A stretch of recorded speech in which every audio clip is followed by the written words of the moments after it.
right, it is 5:05, so we'll get started. Like I said before, we'll be letting in more participants in throughout the seminar, but for now, we're just going to begin with our introduction. So for those of you who don't know, we are Advocate for Lives, a youth-led organization that advocates for blood and organ donation, as well as health-related research. And before we begin, we're just going to go over a quick housekeeping rules. They're pretty generic, so you guys probably know them, but please don't spam the chat and make sure that you keep all your language appropriate and relevant to the seminar.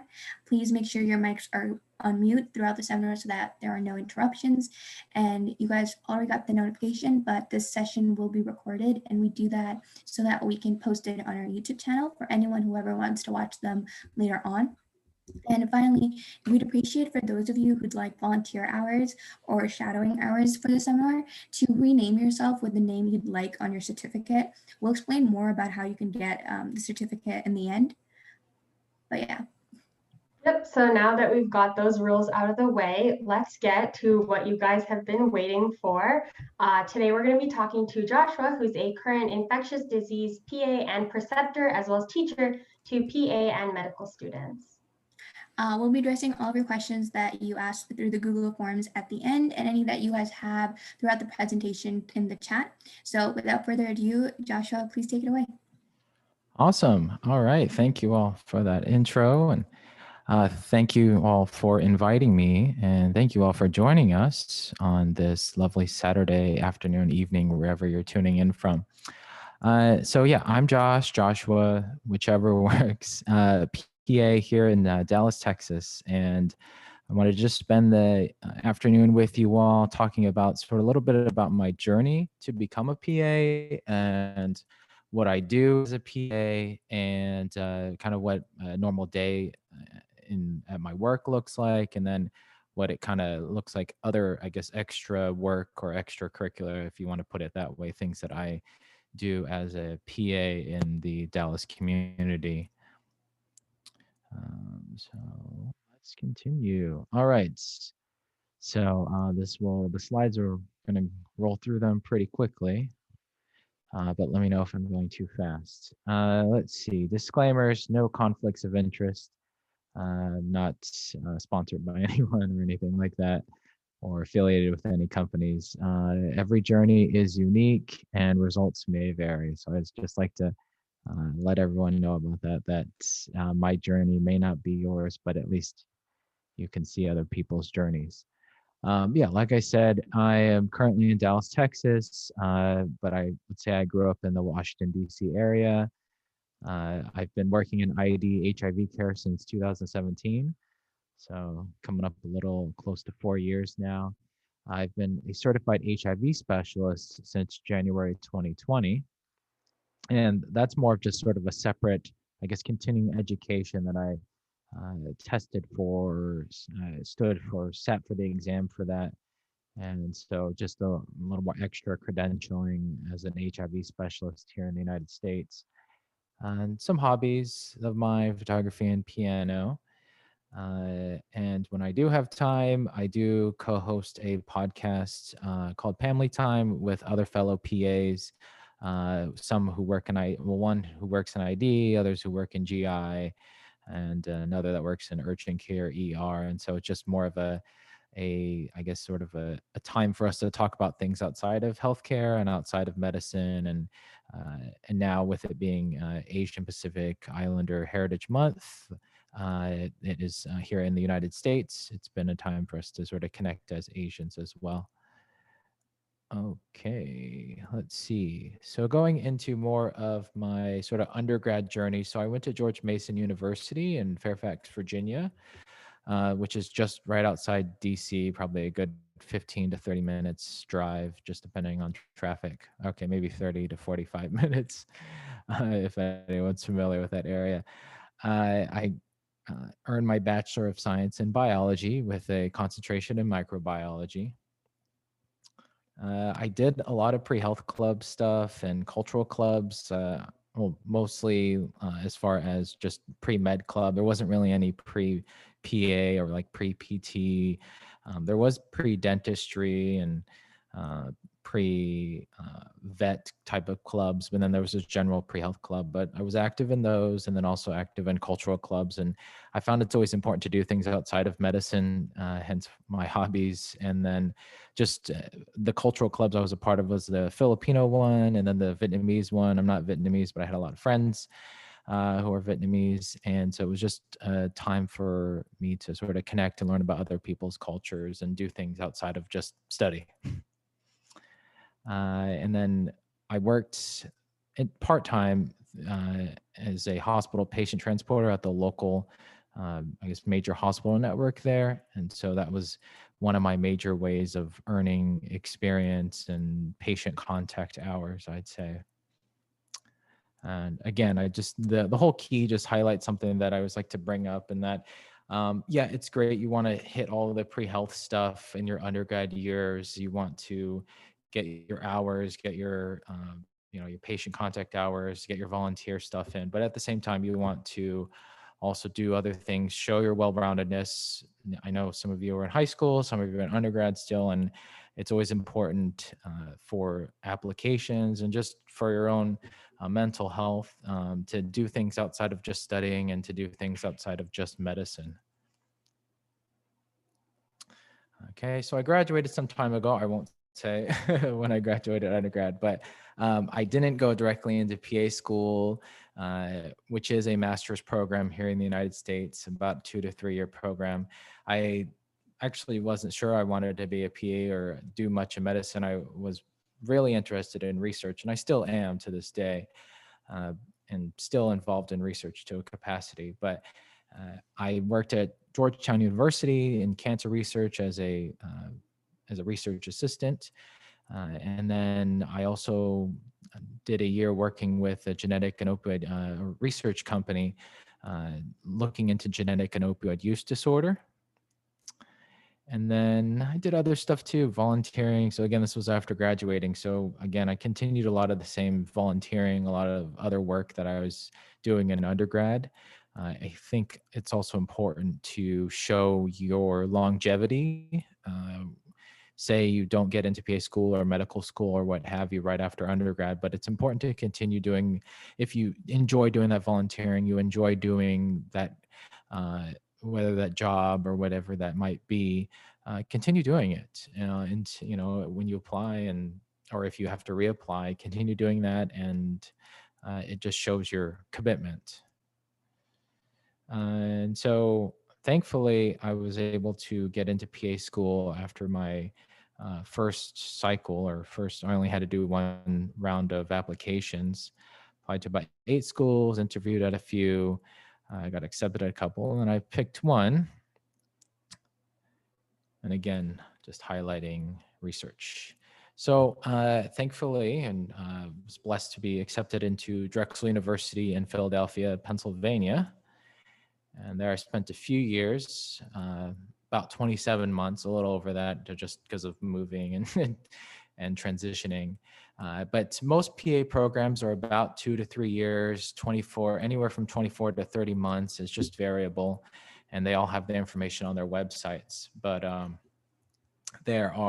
for me, it was the first year, 12 months was completely just, basic science, didactic, clinical, pharmacology, just kind of like get all your classroom stuff and compact it down into a year to prepare you for clinicals. And then that's where my next 15 months after that took place. So clinical rotations spanned everything from our core rotations of family medicine, emergency medicine, pediatrics, general surgery, psychiatry, just to name a few, and electives if possible. I think I touched upon it in here too. Yes, and 2 of the rotations I had were actually a bit long-term ones. They call their preceptorship ones, where you spend a good 8 to 12 weeks versus the standard is about 3 to 4 week rotations. And I thankfully was able to do a couple. One was infectious disease, completely inpatient, and then another one was HIV outpatient care. And so honestly, before going into PA school, I didn't know I wanted to do ID, but then it was my clinical rotations in those 2 areas just by chance where I really fell in love with those 2 specialties. And been working in them since I graduated. And so I bring that up just to say that, you know, you may be really into pediatrics right now, you may be really into surgery or emergency medicine before you're going off into PA or medical school, but the key thing is to keep your mind open to the opportunities. You never know what electives might be available. You never know what by chance you have a really good mentor or preceptor at your rotation, and then you just realize, hey, this is something I really wanted to do, or maybe by chance a job opening comes up and you do something. And so it's always just keeping your mind open to other possibilities and just being flexible and adaptable. Other things I did while in school. Now, it is not recommended to work or to do anything, I guess, time constraining, restricting while you're in school, because it is, if you can think about it, medical school, you know, is about a good, 2 years of the didactic part of just the classroom learning. Well, they condense a lot of that into about, like I said, 12 months for PA school. And so, I mean, it's a full-time job going to school, because it is a 2 to 3 year program. All right, let's see here.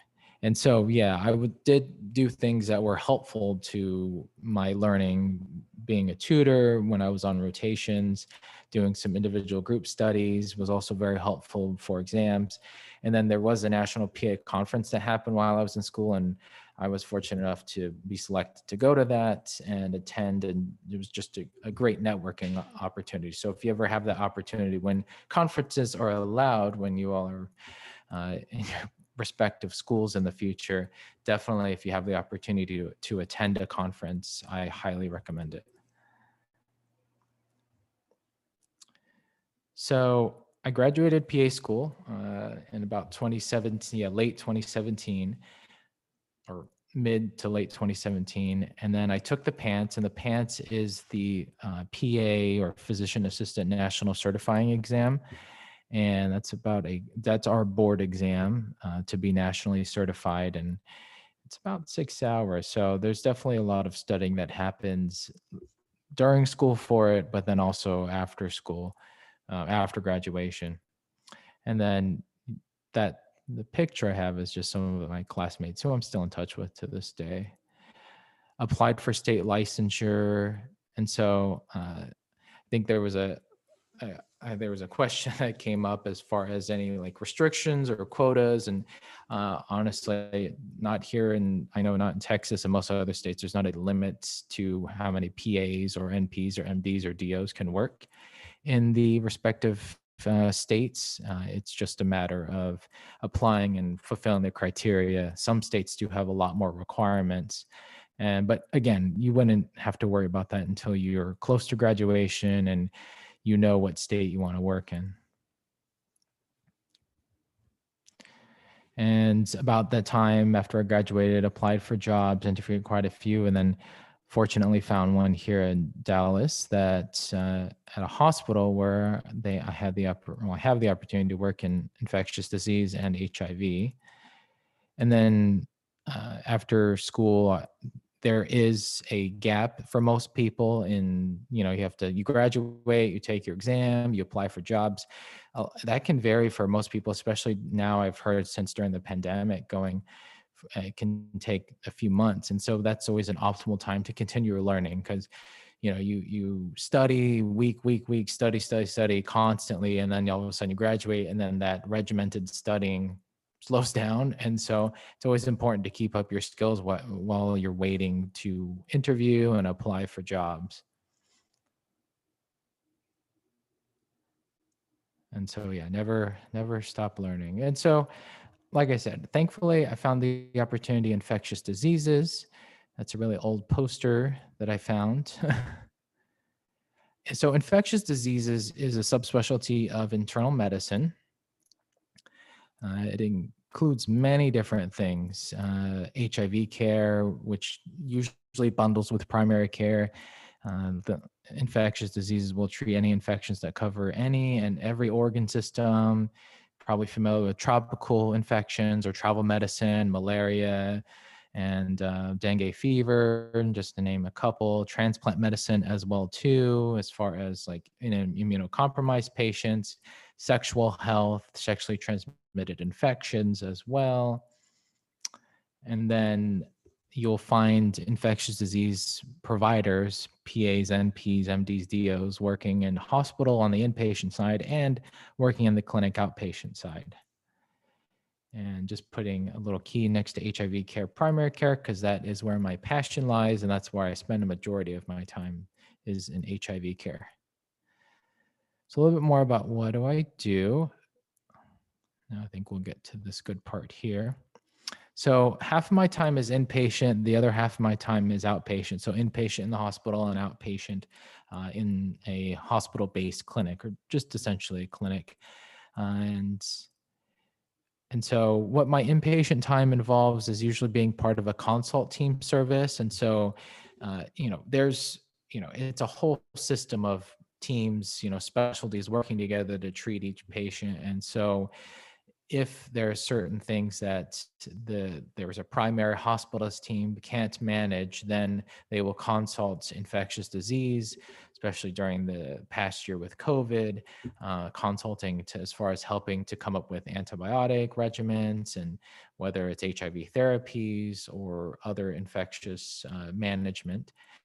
And then again, I'm part of a team for that. And the outpatient side, again, mostly HIV primary care, which I'll go into a little more details, but those are the kind of stuff we see in a lot of the HIV outpatient clinics. They actually see a lot of different stuff. It's not just a matter of treating the HIV, it's a matter of also as far as treating other things, whether it be high blood pressure, diabetes, and then so the primary care things, and then urgent care. A lot of the clinics do have sort of a walk-in and treating the HIV patients if some acute matter comes up, and then hospital follow-ups. If some patient I saw in the hospital, I get to follow up with them in the clinic. And so sort of what that inpatient sort of thing looks like, the team that I'm a part of usually includes a fellow. So it's an MD or internal medicine resident who completed their residency and then now is getting further specialization in infectious diseases. They're the fellow who's, who's doing their training, and then we have our attending who's faculty, and then myself or another member of the team. So it's about 3 of us on the inpatient team who are seeing the consults or seeing the follow-ups in the hospital.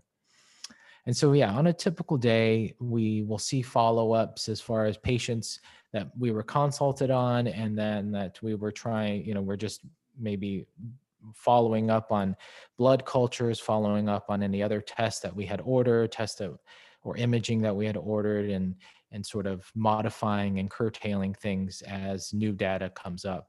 And then we'll see new consults as well. So again, if something comes up for the primary team, needs help with something, they'll call us, page us. We're still using pagers from the 90s. And we'll go see that patient and then give our recommendations as far as antibiotics go. And then, always have to break for lunch. Can't forget lunch because you can't function on an empty stomach. And then discuss any consults. We'll also, now we have very special funding and very sort of special teams set up where we do have social workers and case managers that we work with to ensure that patients are scheduled to follow up, to ensure that patients have proper funding for their medications, because HIV medications are expensive. And so we have a whole team. And like they said, it really does take a village to manage each patient. And so we will meet with them to discuss any special needs for patients, and then eventually finish our notes. And certainly there's always a lot of that.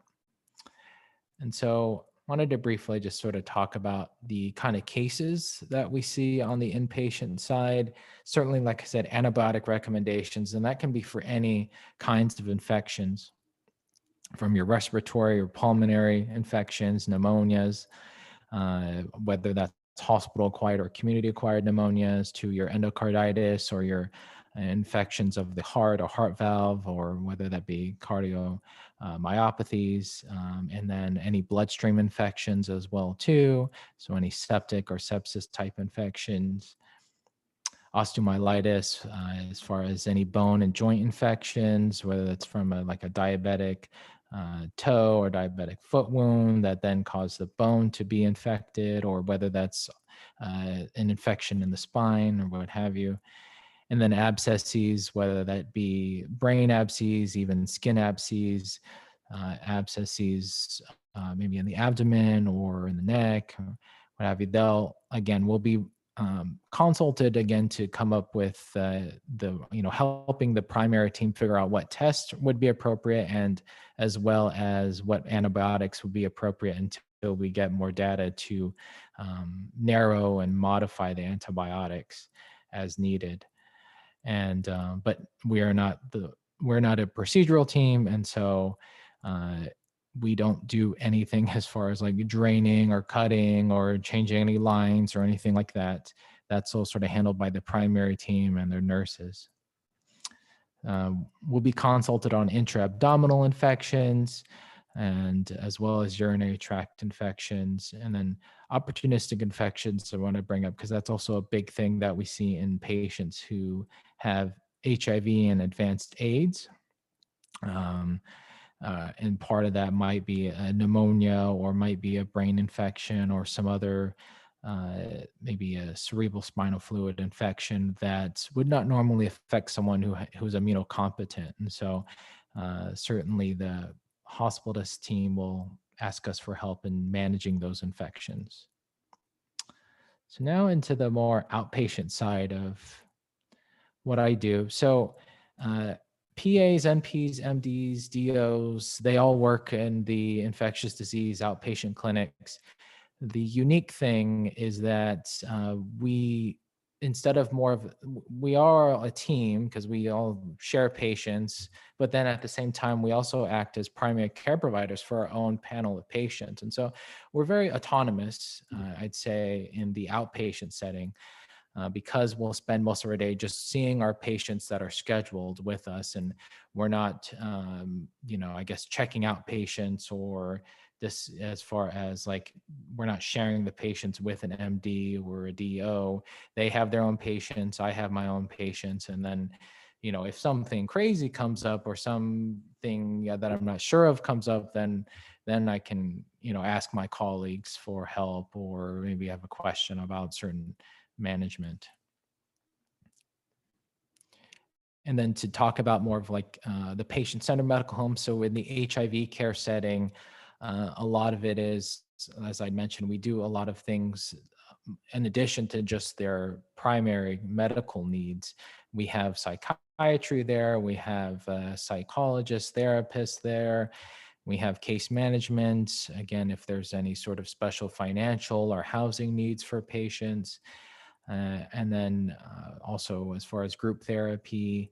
And then, of course, like I said, we have our full staff of nurses, MDs, DOs, NPs, PAs.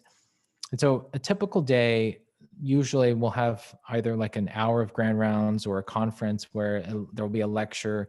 Because again, learning is something that you have to get used to, or something that you have to enjoy, because I think that's also another exciting part about just working in medicine in general, that there's always new things to be learned, and new, and even, experience from others that is shared. And so I really cherish those times in the morning for us to like come together as a team. It's all through Zoom now, but to come together and virtually discuss patients, or virtually, discuss hot topics in HIV care, or as you know, for the past year, a lot of it was COVID related.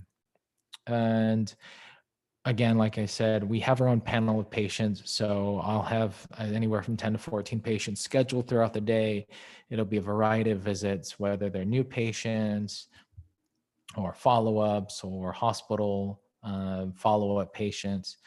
And then we have our own administrative tasks, of course, refill requests, as a primary care provider might do, or responding to phone calls or messages, or having to have a peer-to-peer discussion with an insurance company for because a patient, because of their insurance, won't cover a certain medication. So those are just sort of other duties that are found in the primary care setting that we also do for our patients who have HIV. So the kind of cases that I'll see on the outpatient side of things is, of course, newly diagnosed HIV and getting them started on medications to treat their HIV, as well as routine HIV care for the patients who have already been on HIV medications and they are just more of like routine follow-up and making sure their liver and kidneys and all their other blood work looks good, just like you would when you go see any of your other primary care providers. We also manage hepatitis B and hepatitis C if someone happens to be co-infected with either one or both. And as I said, with the primary care stuff, we also, in addition to the HIV, manage hypertension, diabetes, hyperlipidemia, osteoarthritis, as well as any other common thing you get at any other primary care setting, whether that's immunizations and vaccines, health screenings like mammograms, pap smears, and colonoscopies, like ordering all those things. I'm not performing all of those things, but as you would go see your primary doctor, they have to order everything for you, or your primary provider, they have to order all that stuff and sort of coordinate everything. And so we do that for our patients who have HIV as well too, because it's just easy to take care of everything in one, maybe not one visit, but at least, at one location. Okay, I'm coming close to the end of things here. So these are some other things that I do. Certainly, like I said, half of my time is inpatient, the other half of my time is outpatient. But it's the nice thing is that it's pretty standard 8 to 6, like 10-hour shifts, 8 to 10-hour shifts, and so I'm not on call, and I'm not working on weekends, because it is very much, like an internal medicine type of specialty. And so thankfully I have time to do other things. And some of those other things include collaborating with colleagues on HIV research studies, investigation drug trials, and vaccine studies as well. And there's a lot of exciting stuff coming out of that regarding new HIV medications, as well as participating in studies currently looking at improving cardiovascular health in people living with HIV. And so, again, like I said, I guess before I was doing research before going into PA school. And so it's nice that as a PA, I get to be involved with research, whether that's maybe helping to write manuscript or recruiting my own patients, or I guess bringing up studies for consenting my patients to studies that are ongoing with other universities, and with the university that I work closely with is UT Southwestern here in Dallas, Texas. And so what I do there is I guest lecture a lot with UT Southwestern, mostly in their HIV lectures or AIDS opportunistic infection lectures, with their PA program and with their medical school program.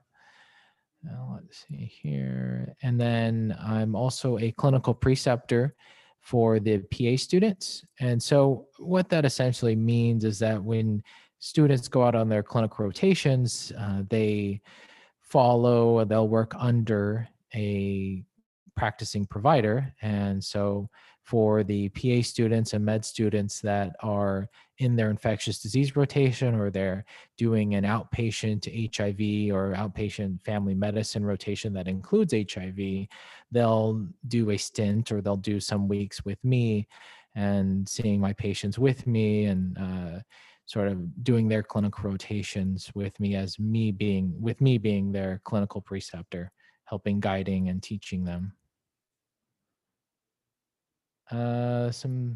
Final words of wisdom. All right, we're coming towards the end.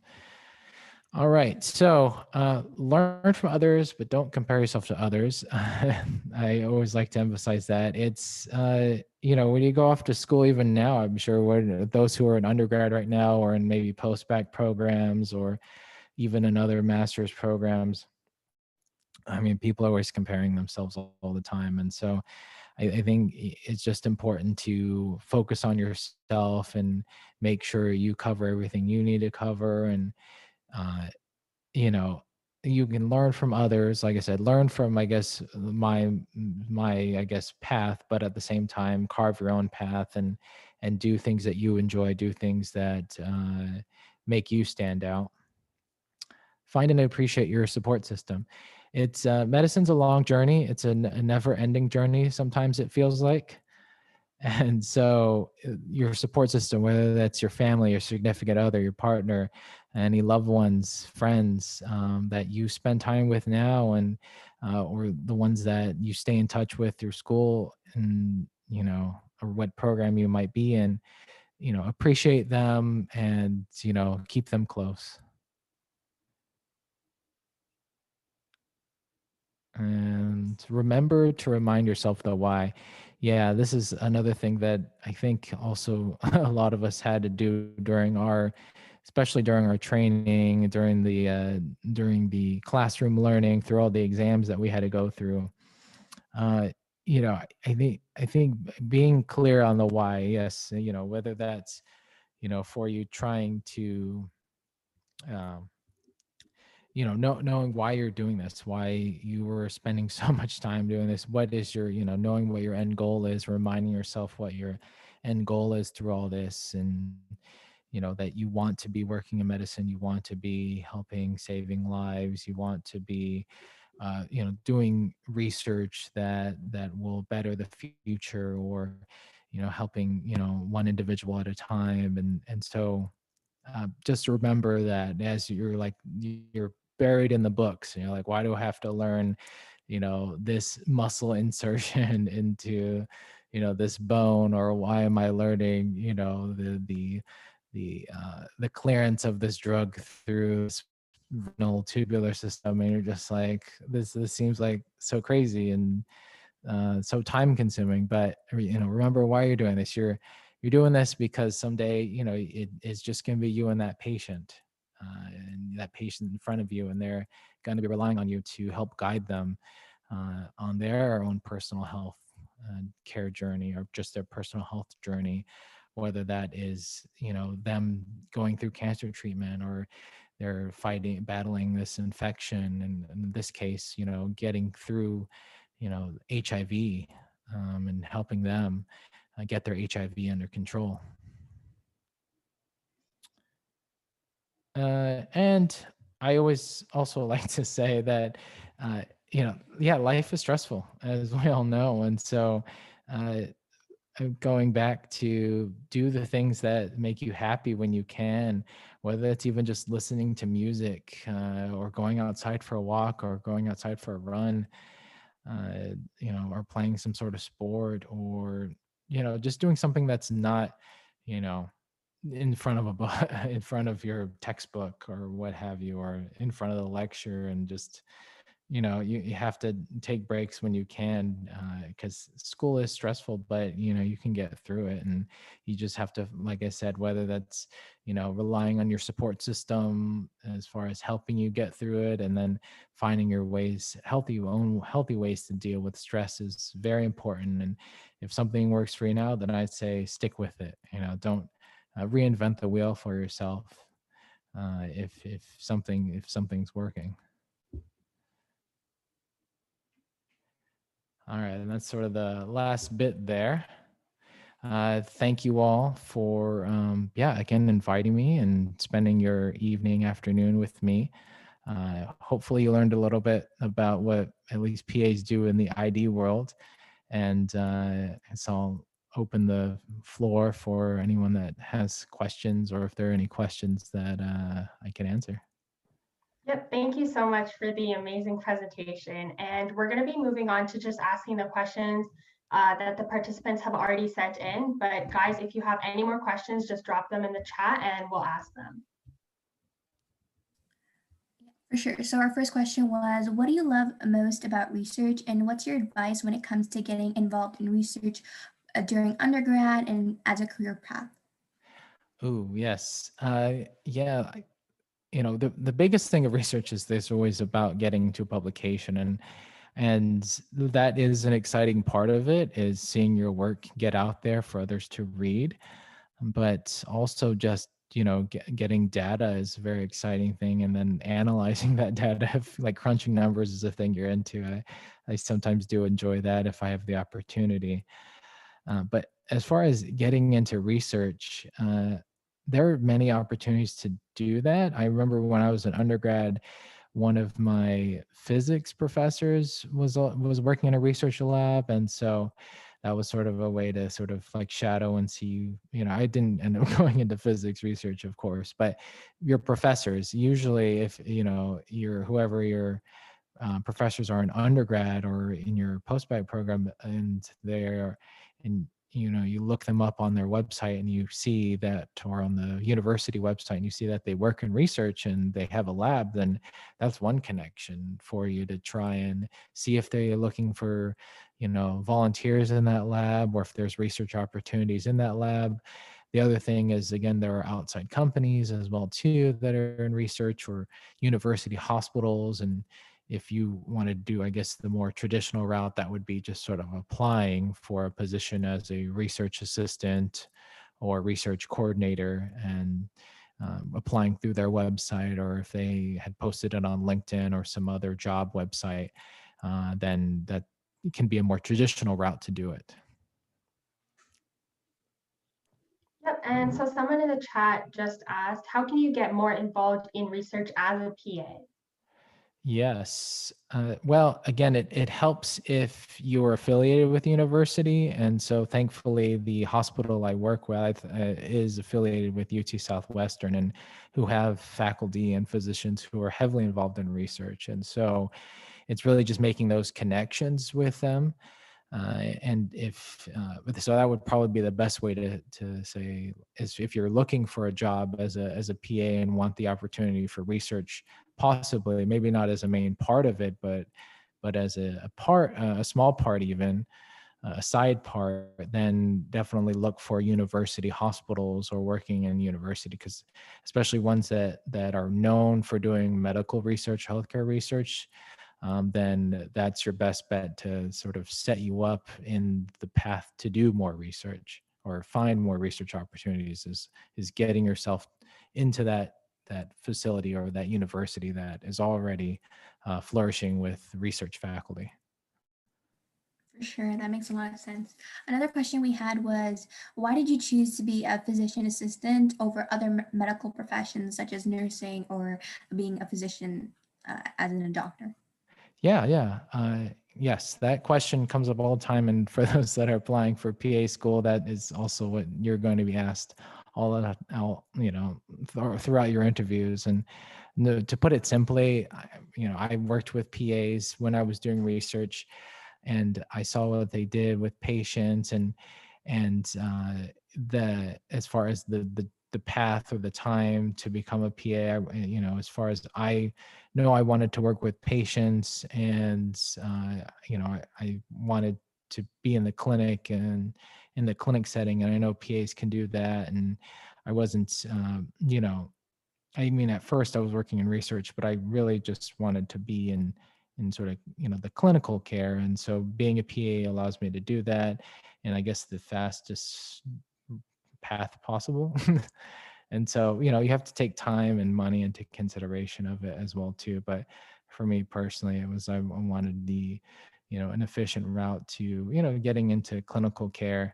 Yes, if I was planning to do, a more MD, PhD route, then of course you'd have to do that route. And I know some that wanted to do, I guess, nurse practitioner, they have to go down the nursing route first. And so, and a lot of times they'll, decide of becoming a nurse practitioner after they've been working as a nurse for some time. And so for me, I know I wanted to get into, patient care and clinical care based on what I saw what other PAs were doing. And so that's what took me down that path, and I stuck with it. Awesome. Another question we actually had from the chat was, do you see a lot of new DX HIV patients from the ER? I'm sorry, you said from the ER? Yeah. Yeah. And so our ER and a lot of ERs nationally are starting to do what's called universal screening. And so anyone that walks in, steps foot into the ER for whatever, even if it was a motor vehicle accident, they're going to get an HIV test. And if it comes up positive, then they'll get set up with an appointment, and then usually to see a provider. And it's usually me or one of the other PAs or nurse practitioners in the clinic. And so I don't see them in the ER, but I'll see them after they've been diagnosed in the ER. Okay, so the next question from the chat is, what's your opinion on the Ryan White lack of funding in Texas, and how does that affect your work? Oh, so someone is familiar with Ryan White in Texas. Yeah. So I'm at a county hospital, and so there. I guess well, let's first talk about Ryan White. So Ryan White is a national federal program under HRSA um, here in the United States, and it is a federal program that is to fund the medications and outpatient clinical care for those living with HIV. And the biggest thing to qualify for Ryan White funding is sort of based on income or poverty level. It's kind of seen as a pair of last resort. So if someone does not have insurance or someone is uninsured or undocumented, Ryan White will be the funding source for them. And I guess to answer the question of the shortage of funding, I guess thankfully haven't seen too much of it affecting at least the Dallas County area. I know the way the Ryan White funding works is that, from the federal level, it will then disperse to the state level, and then the states will then decide on a county level or at a city level, how much funding is going to go to one area or another. And certainly, yeah, we've seen, I guess, as far as I know, since during COVID, they've lost a lot of money for various reasons. And certainly I've seen it affect patients getting certain amounts of meds. They used to cover, say, for 90 days supply of medications. And due to, I guess, shortage in the funding, they had to shorten it down to 30-day supply. But I haven't seen too much, I guess, as far as other after effects of decrease in funding. Maybe they can enlighten me into what they've seen in their area. All right, thank you. Another question we had is, what is your favorite part about being a PA? Favorite part about being a PA? There's a lot of parts. I guess the one main part is I guess during this past year, it's really just a lot of like learning. I guess, and just medicine in general, there's so much to learn. You go to school for a few years, but then you're still coming out learning, especially during this past year. And so for me, that's exciting, because medicine shouldn't be stagnant. Medicine shouldn't be just this is the way it's always been. It's nice that there's always something new to learn, and always new medications, new treatments coming out. And then being able to share that with patients. And then the other major part of why I enjoy HIV care is getting to see patients improve and getting better. HIV care is becoming, just part of any chronic routine care for many patients. They get their HIV under control to the point where it's not affecting anything, and they are living a long, healthy life. And a lot of our patients with HIV are becoming part of our aging geriatric population. And so that's presents a new challenge, but that's also exciting to see that it's not the stigmatizing killer that it used to be, thanks to the advancements in research and treatment over the past couple decades. For sure. So the next question is, would you say that being a PA has lived up to your expectations? Yeah, to answer it shortly, yeah. From my perspective, I definitely, like I said, I'm getting to work in a clinic. I get to work in a hospital along a team of other providers, and then I get to see patients inpatient or in the hospital, and then my own panel of patients who I'm a primary care provider for. And so, yeah, and also, I guess I'd say I have no regrets. I've been working in this field of, ID HIV since I graduated PA school, and so I have no plans of leaving it anytime soon or switching specialties. Awesome. So this is kind of on the opposite side, but what are some aspects you don't like about being a PA, or maybe something you wish was different? Hmm. I guess I wouldn't say there's not really anything specific to being a PA generally that I guess dislike. Certainly there are, I don't know, very minor things that are silly, I guess, on a state level. Some states require like a cosign on some notes or a cosign to referral to a physical therapist or something silly like that. I know there's some like state laws and national laws that sort of maybe restrict certain things for PAs to do, but I've never really experienced it to something that has prohibited me from treating my patients. And so certainly that would be something I dislike, but at the same time, there's not really anything that that I can think of that is prohibitive to practice. I think I appreciate being part of a team of other providers. And so it never feels like the burden is just on me, which is nice. Mhm. So do you have any specific advice for students that want to become a PA? Yeah, like I had mentioned, if you can shadow a PA, do that. Certainly, learning from these virtual shadowings or virtual seminars are great things to partake in and ask questions in when you have the opportunity, when they pop up. I know there's so many different social media accounts and that post different things. And so if you're able to attend those and learn from them, then do that. I know there are a lot of pre-PA programs as well, whether that's pre-PA club in your own university. Definitely get involved with that and you can. And then, maybe even finding mentorship through someone who is a PA and, can give advice. And so, yeah, there's sort of many ways to take about, or to step in that direction of becoming a PA. I think it's just a matter of, I guess, starting, whether you want to, whether that's joining a club, whether that's, there's online programs too, like pre-PA online programs or pre-PA accounts, and just learning as much as you can before learning as much as you can. So that way you can start doing your extracurricular, start doing your patient contact hours and other, other prerequisites that you need for programs. You can start, knocking those out now. So that way the application is easier for you, or you're not crunching to get things done by the time you have to by the time you plan to apply for PA school. So For the sure. internet. And we just got a really great question in the chat. They're asking, how do you think we can advocate for the PA profession as a pre-PA? Ooh. There again, a lot of it seems to be either through the internet or through social media. Certainly, I know that they have, again, like organizations, whether that's state organizations or through your own university organizations. Like I said, the like pre-health, pre-PA type of clubs. Certainly, those are places that you can advocate.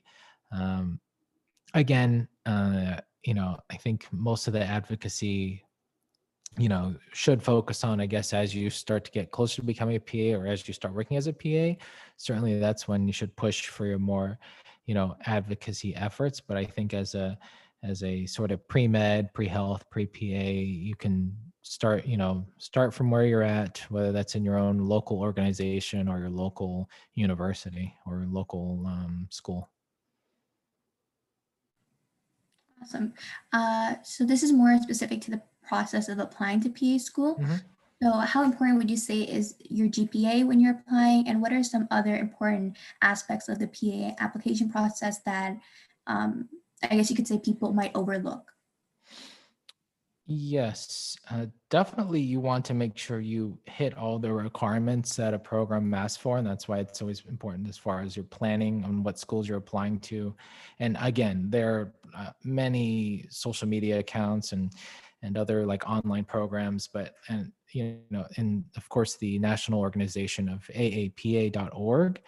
they have a lot of sort of things that, or tips and things that will help you sort of make sure you get all of your requirements. But definitely, I think that's the main thing, is hitting those patient contact hours, because, that those are kind of like I guess I wouldn't say it's like a hard stop, but it's more of something like you should make sure you meet it and exceed it. GPA wise, that's variable, and I've heard variable things. I can't speak, I guess, clearly as far as the importance too much of it. I can say that it's it's important to have a decent GPA, but it's not something that's going to make or break your application. From what I've been seeing, and I did sit on some committees when I was just a student, though, at Drexel, as far as interview committees and sort of what they're looking at in the admissions process. But it's really all the other stuff that you do healthcare wise as well, as far as part of your pre-health journey, whether that's, like I said, extracurricular health stuff is important that people might look over, or look past. And so it's important to make sure that you like I said, get your patient contact hours, and which I know is difficult, especially during these times of COVID. But being having your patient contact hours, and then if you can, I guess, you could get them through a certain job, then that way, and you stick with it. Certainly showing your commitment is important.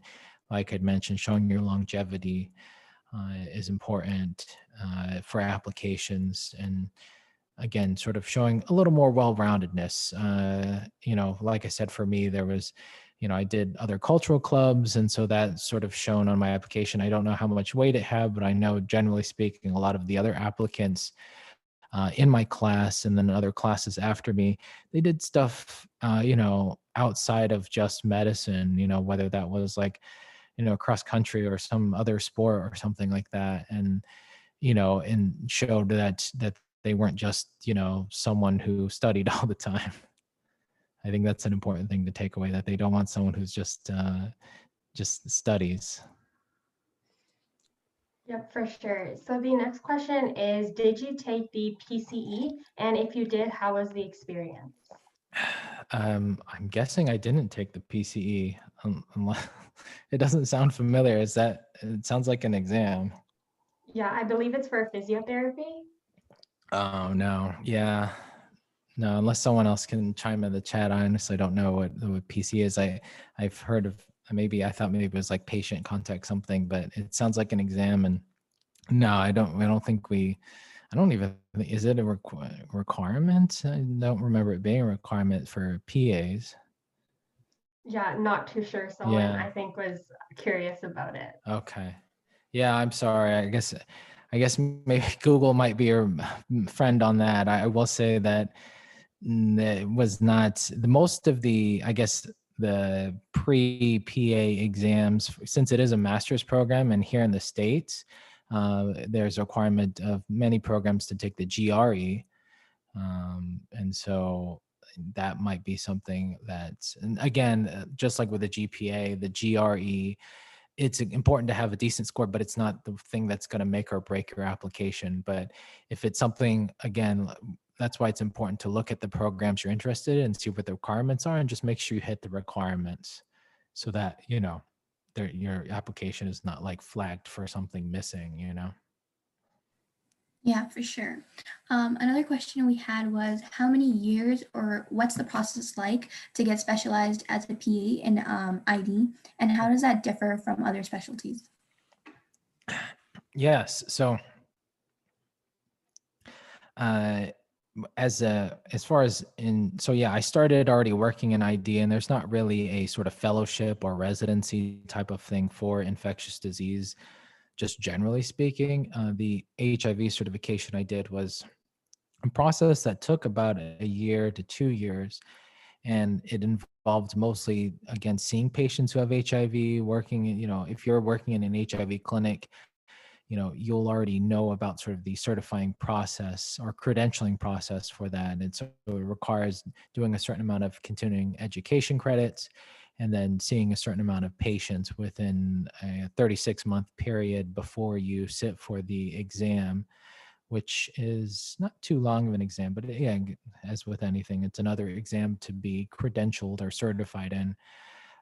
Now, as far as other PA specialties, like emergency medicine or say cardiothoracic surgery or some other surgical subspecialties that PAs will work in, they have specific residencies or fellowships for them to do. And so, in addition to completing your PA program, which, like I said, is about 2 to 3 years, you would do additional training, working, towards that specialization, maybe a year after you graduate. It's another year-long program you would do, or 2-year program, to be specialized or certified in, cardiothoracic surgery as well, or general, or maybe a surgical subspecialty like trauma surgery, or emergency medicine. But I think those are the major ones. I know there are other like fellowships and sort of residencies popping up for PAs to do, but those are the more popular, the more well-known ones for those who are really serious about going into that surgical subspecialty or going into emergency medicine. And the sort of follow-up that always comes up is, I guess, the importance of that. And I know a lot of jobs, or if that's something you really want to do, then that's just something extra to consider after you graduate from PA school. Okay, thank you so much for your answers. That's all for our questions. So again, thank you so much for giving us this amazing presentation and answering all the questions. Would you like to give any final comments to our participants? No, well, just thank you all, and hopefully it was helpful. Please feel free to message me on Instagram. I respond to that pretty quickly. And yeah, best of luck with everything. Like I said, just learn from others, and do what you love. And if medicine's what you enjoy doing, then stick with it. Keep learning. Don't stop learning. And remember, why you're doing this, and appreciate those around you, especially if you have a mother, and appreciate her, as at least here in the States, tomorrow is Mother's Day. So but yeah, love those around you. Thank you. Yep, so just for our participants, we'll be hosting another seminar next Saturday with Dr. Jeremy to learn more about internal medicine and pediatrics. So if you're interested, make sure to sign up using the link in our bio. And make sure to also fill out the form that will be posted to our link tree tonight in order to receive your volunteer hours. As usual, if you get over 50%, a certificate will be sent to your email sometime this week after Monday. So if there's no more questions, we would like to thank everybody for attending this seminar, and remember to always keep a lookout on our Instagram to attend more seminars. Make sure to follow us to get more volunteer hours and learn more about healthcare professionals. Thank you.